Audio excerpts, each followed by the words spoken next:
Okay, let's keep going. Well, today is we played in game number 10 in the chess Olympiad.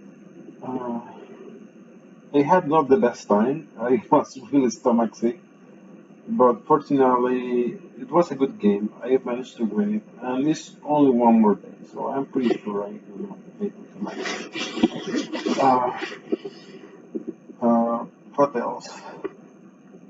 What else? Well, it's time to see my game 6 and 7, I think, maybe 8. Let's see how it goes. Uh, in round number 6, I had to play against Susanto Megaranto, an Indonesian player and a really strong guy. He has been in the World Cup, I think, at least a couple of times. He's a legend in his side of the world, and he was the first sport of this team, so it was my time to face him. I prepared the game. I think it did a really good preparation for the game. So let's see what happened.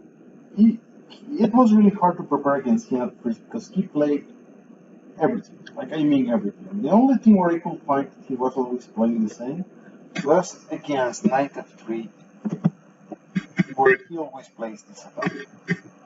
So I thought, okay, let's prepare this. I like this position.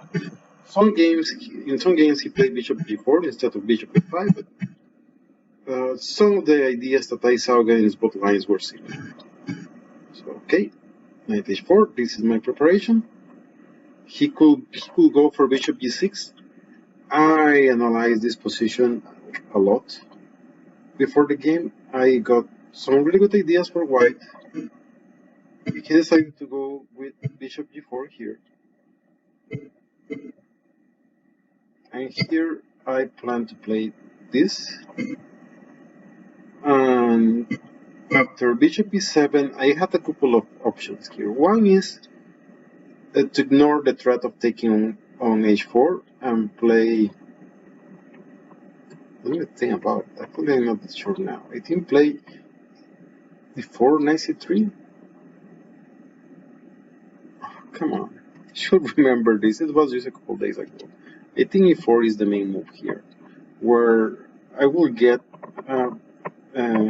He will give me the bishop pair, but I will have space advantage and actually a dynamic position. But I decided to go with knight f3, and the threat now is pawn g4, so and e4. It's possible for black, but I don't think it's a great setup, so he decided to go for this, and this is the position that I was looking for. It should be about equal, but I have the bishop pair and chances of long-term advantage, so let's see how it goes. a5. I was pretty sure he was going to play something related with this setup if we go for a position like this, so I had my plan too. Just try to improve little by little. And around here, I think he messed up, because I was able to consolidate. And look, black here has nothing but a little bit of extra space on the queen side, and it's hard to use it. And I have extra space in the center, and bishop pair in a position that I think in the long term will be really favorable for me. So he tried to change the order of the game, going here for. Oh, by the way, I'm sure about knight c7. I think it's not the strongest move. Now I can play queen f2, and it will be hard for him to get an activity with his pieces on this diagonal. And c5 square mainly. And I starting to have ideas of playing g4 and outgrown him in space, and he played f5. And here I miscalculate. I could try to keep things close with e5, and I knew that was advantage. Okay, I have bishop pair, space advantage. I can plan on playing pawn d4 and bringing the knight to e2, playing c3, something around those lines, and then opening the king side with g4. I think that would be advantage for me, but I wasn't sure how much it is. So I thought, well, I can play g4, and actually g4 is not the best move. It's not a terrible one. I just wanted to blow this white square.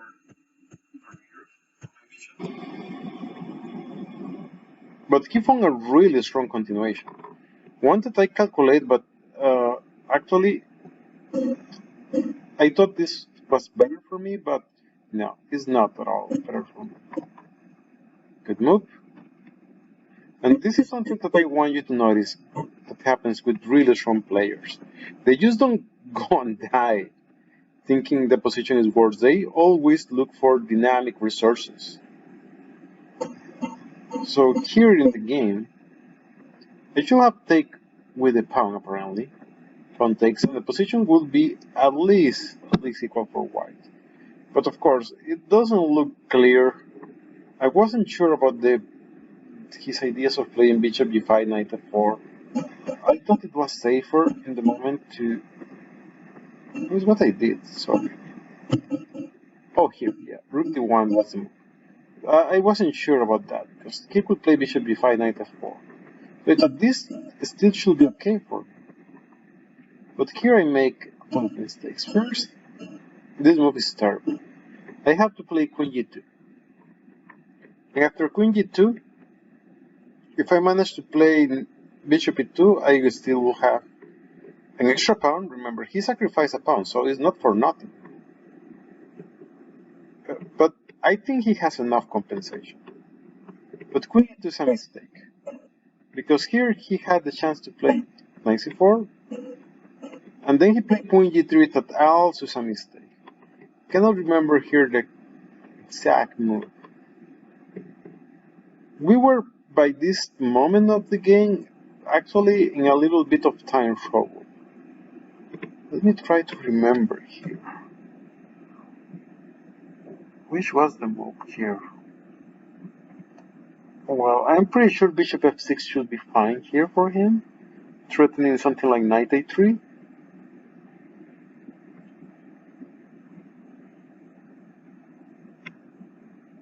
And I know here he had advantage. I can just not remember pretty well the lines.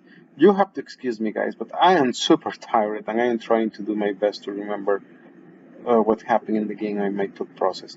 I thought here I was okay in the game, but the computer didn't like the position. And actually, after this, I make a blunder here, a terrible one. We both had few minutes on the clock, and I thought I was fine because I could play e5, and if he plays knight takes e5, I could take on c6. I will have, well, no, maybe not. I would play bishop e4. Sorry, e5. I played this move, and my thought was if he takes, I can play bishop here. My bishop is active now. I should be totally fine. I have some ideas of bishop f5.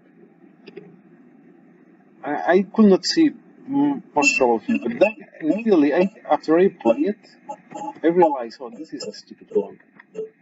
I had to play bishop e2 to eliminate the knight, because now, in the way that we play, he has bishop g5, and the knight is coming to g5, and yes, this is pretty bad. Another reason why I didn't like bishop e2 is because I thought knight g5 would be a problem. But apparently that is not such a big deal. I can just take on e5.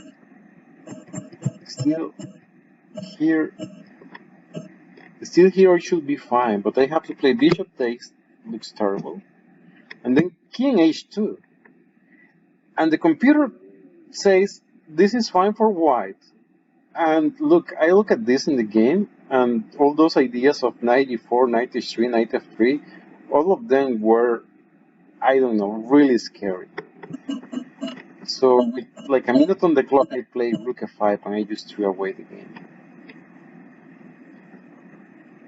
I don't even want to look at the computer evaluation, but I am pretty sure this is just terrible blunder.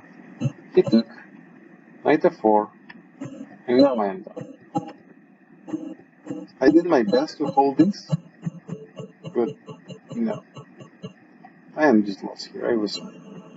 So what can I say about this game? Well, I love the prep I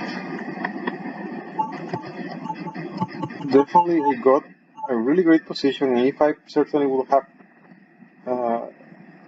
show long-term advantage for me, and probably a big one. But the one thing to notice, and mostly about what the Grandmaster did, is how he just didn't say, "Oh, this is a bad position. I will try to keep things in one piece." He tried to really create active counterplay, sacrificing a pawn, but totally changing the nature of the game. And for me, I was not able to adjust, and I just went from a really great position to a bad one to a worse one. Okay, well, it is what it is. Let's go to the next game. Okay, this is round number 6. This is round number 7. Yeah. So after this game that I lost against Susanto, I played a series of not that strong opponents.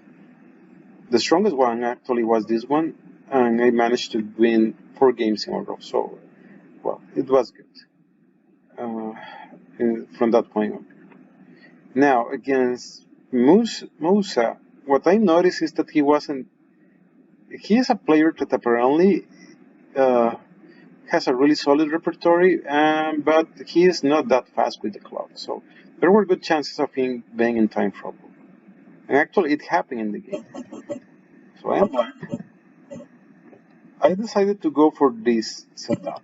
I knew he was going to play something similar. He did it a couple of times before. And I was pretty sure he was going to try to surprise me with this. But I had c5 prepared against knight d2 c5 is a really good counter in the Queen's Gambit. And here we got a version of the Queen's Gambit of the Tarnish, where the knight is on d2, and that is not that great. So here I got this position that actually I analyzed before the game. Here probably rook e8 is more precise. And I knew it in the game. But the position resulting after this, that is one of the possibilities. If he doesn't take on c6, I play rook c8, I should be fine, I think. But here he has this tactical trick. He hits the bishop, hits c6, but then I play rook here. And after these moves, actually he was really surprised. I don't think he played this kind of position before. He has the bishop pair, but I have advantage in development, if only a tiny bit with black, and it's hard for him to find moves here. There are some possible ideas of taking on f2. I don't think it's any good right now, but in the future it could be a problem. And here he really started to go array, to make some precise moves. For c3, I don't think this is necessary. Now h5. Eventually, if I manage to play f, of course I have to protect my knight first, but if I manage to play h4, his king side could be really, really weak. He try to finish his development with bishop d2. He has to keep an eye on e3 with the bishop, because otherwise I could sacrifice on e3. Another piece comes into the game. I really like queen g5 in the game. Probably is not the strongest move. The computer liked better, I think, d4, opening things up immediately, and even rook e6. To queen g5, I thought it was okay. If he plays e4, then queen f6 hitting e2, and b2 and e4. I don't think this is great. So we play h3. Here an h4. This should be fine. Rook c1, knight e4, queen c2, and c5. And here I am totally fine. The position should be at least equal here. He played bishop e1, no, rook e1 here, and bishop e1. And now, by this point in the game, he was really low in time, so I tried to just keep things tight and improve the position until we got to a time trouble. All these moves look a little bit shaky for me, but apparently it's fine. Here, Game continue, and here I found this maneuver to improve my position.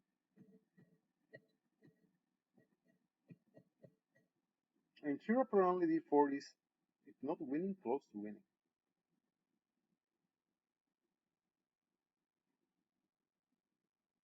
But the way he was thinking, I thought about not opening right now the game, but until he was really close to the time trouble.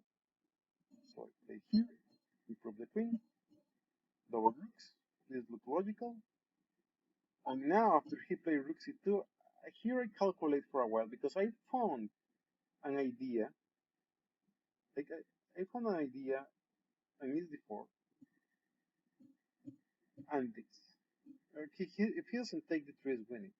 So I saw this position in my head. I knew this wasn't the strongest, but the last like three moves he played with like 30 seconds to a minute.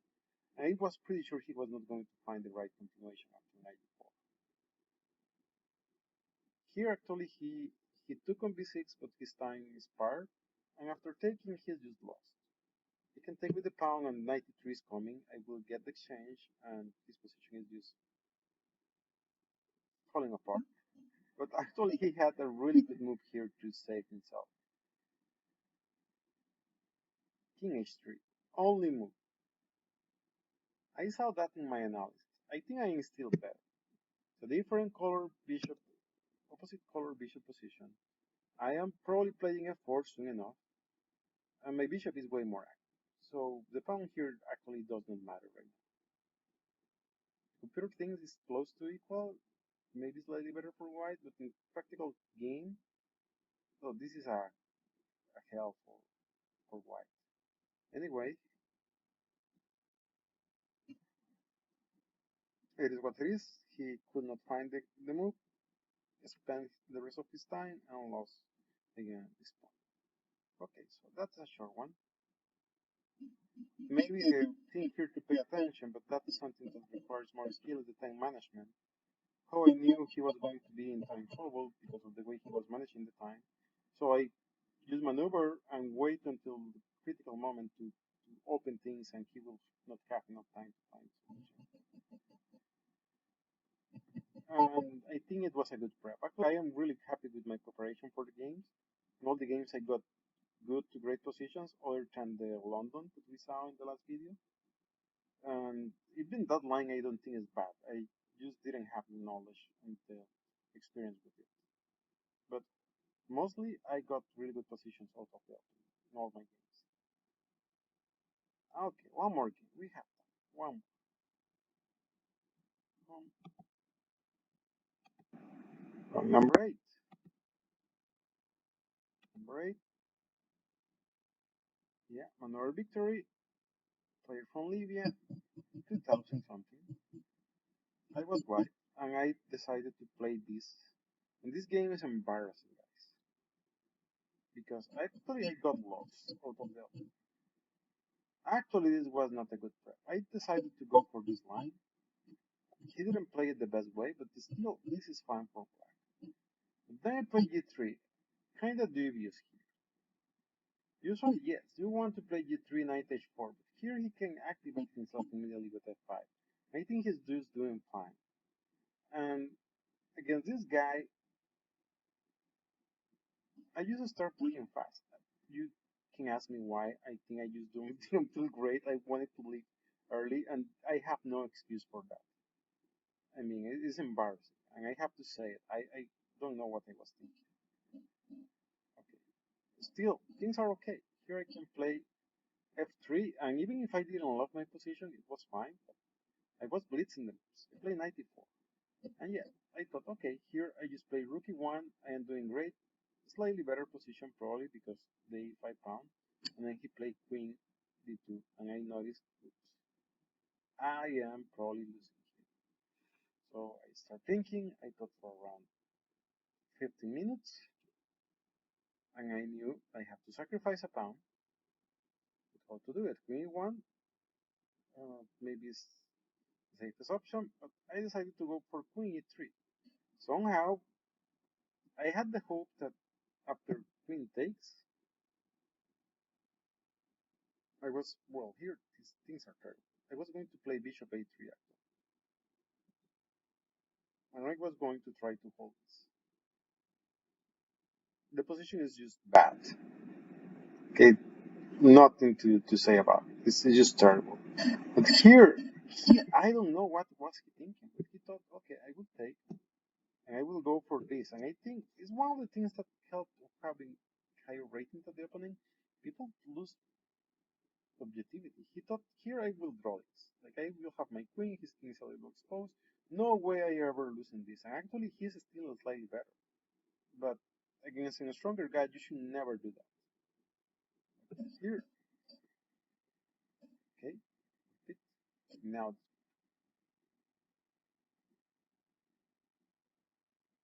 if he just bishop c5, I think rook e5 is holding, so he play h6, and now bishop c3, and I am playing rook e1.